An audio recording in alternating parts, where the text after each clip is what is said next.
நூலாசிரியர் யார், அவருடைய சிறப்பு என்ன, அவர் இங்கிருந்து லண்டனில் சென்று அங்கு எந்த அளவிலே அவர் பணியாற்றி சிறப்பு பெற்றிருக்கிறார், இந்த நூல் வந்த விதம் என்ன, அதன் நோக்கம் என்ன என்பதெல்லாம் தனது வாணியில் வழங்க எங்கள் ஐயா பேராசிரியர் தமிழ்தேனி மோகன் அவர்கள் வருகிறார்கள். இந்த அருமையான பொன்மாலை பொழுதிலே ஒரு அருமையான நூல் வெளியீட்டு விழா. அருமை நண்பர் ஹைக்கூ திலகம் ரவி அவர்கள் ஒரு ஹைக்கூ கவிதை போல வரவேற்புரை ஆற்ற, இன்றைக்கு கவி பாரதி அசோக்ராஜ் நல்ல ஃபார்ம்ல இருக்கிறார். கிரிக்கெட் லாங்குவேஜில் சொன்ன அது மணிமணியா அப்படியே அந்த வாக்கியங்களை அப்படியே அருமையாக சொல்கிறார் ஒவ்வொருவரை பற்றியும்.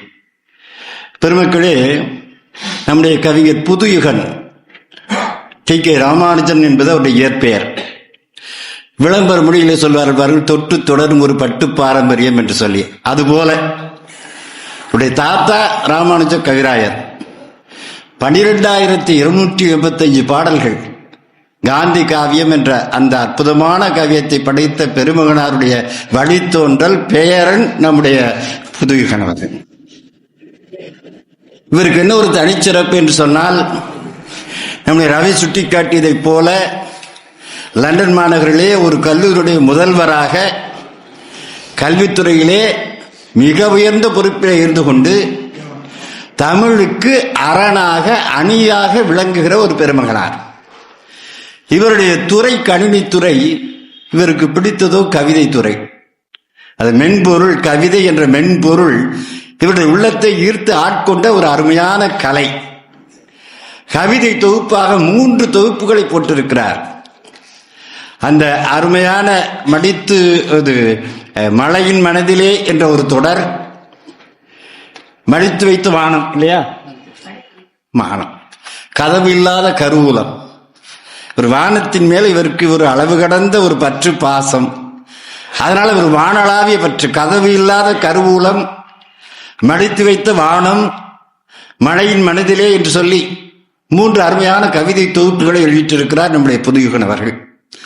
இன்னொன்று, நான் அவருடைய தந்தையை பற்றி, தாயை பற்றி, அதே போல மீனாம்பாள், மீனாம்பிகை, கள்ளபிரான் இணையருடைய அந்த மகன், இவருடைய மாமா என்று சொல்லக்கூடிய அந்த பெருமகனாரும் வேதாரண்யத்தை சார்ந்த சர்தார் வேதரத்னம் அவர்கள், அவருடைய மருமகனார் இவர்.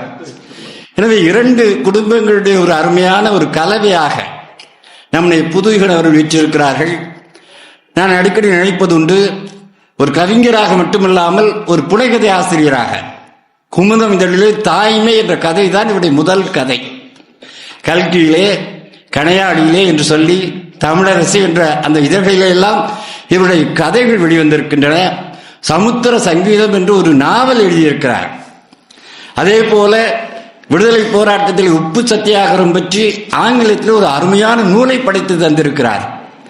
உலக தமிழ் சங்கத்தின் சார்பில் மின் தமிழ் என்று சொல்லி ஒரு அருமையான ஒரு குறு நூல், ஆங்கிலத்தில் மோனோகிராஃப் என்று சொல்வார்கள், அந்த நூலையும் படித்து தந்திருக்கிறார். இவருடைய ஒட்டுமொத்த ஆளுமையுடைய சாரம் என்று சொன்னால் அதுதான் இன்றைக்கு வந்திருக்கிற கனவும் வெற்றியும் பேசிக்கொண்டவை.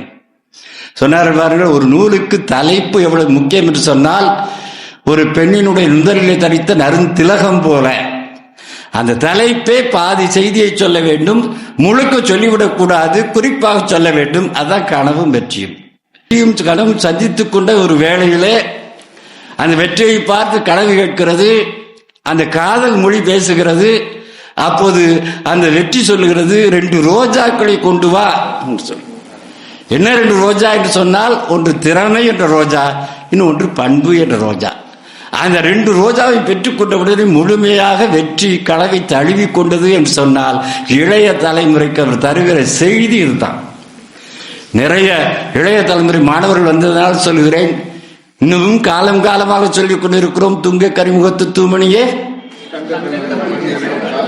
எத்தனை காலத்துக்கு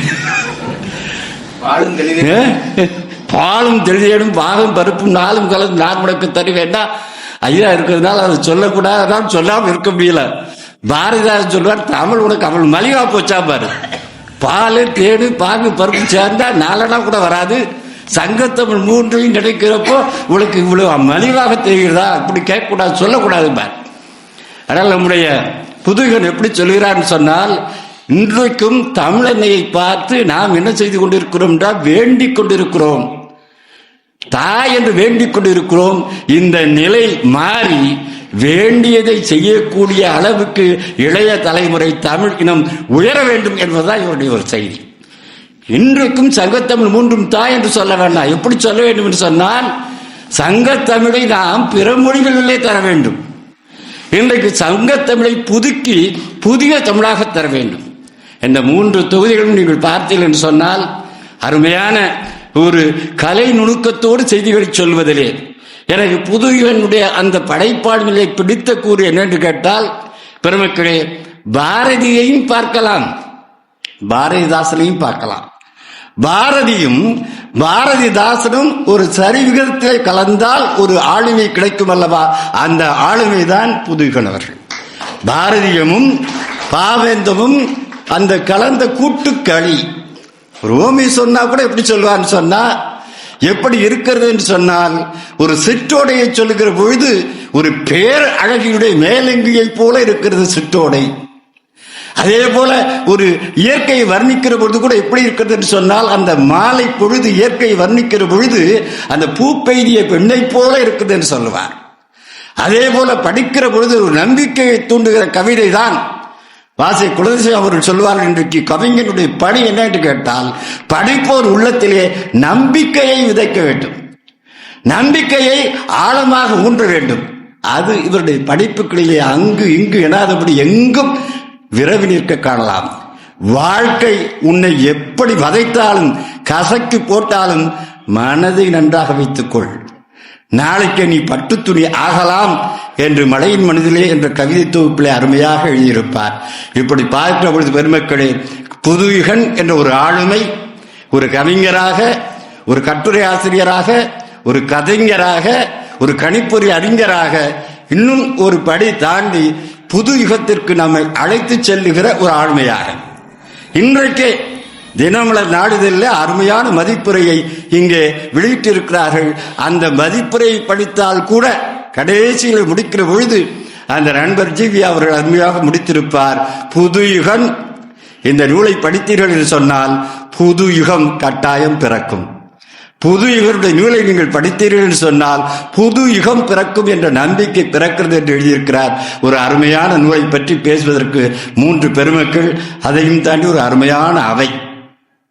நான் புதுயுகன் அவர்களுக்கு சொல்லிக் கொள்வேன், இந்த அவை 3 சங்கங்களை கண்ட ஒரு மாநகரம், தொன்மை சங்கங்கள் 3ல் 2 கண்ட ஒரு மாநகரம் என்ற சிறப்பு மதுரைக்கு உண்டு. அதே போல 4ஆம் தமிழ்ச்சங்கம், 5ஆம் தமிழ்ச்சங்கம், 6ஆம் தமிழ்ச்சங்கம் என்று 3 சங்கங்களை இன்றைக்கு காணுகிற ஒரு நகரம் மதுரை நகரம். 4ஆம் தமிழ்ச்சங்கம் என்று சொன்னால் பாண்டித்துறை தேவர் நிறுவிய சங்கம். 5ஆம் தமிழ்ச்சங்கம் என்றால் இப்போது நீங்கள் இங்கே இருந்து கொண்டிருக்கிறீர்களே இந்த 5ஆம் தமிழ்ச்சங்கம்.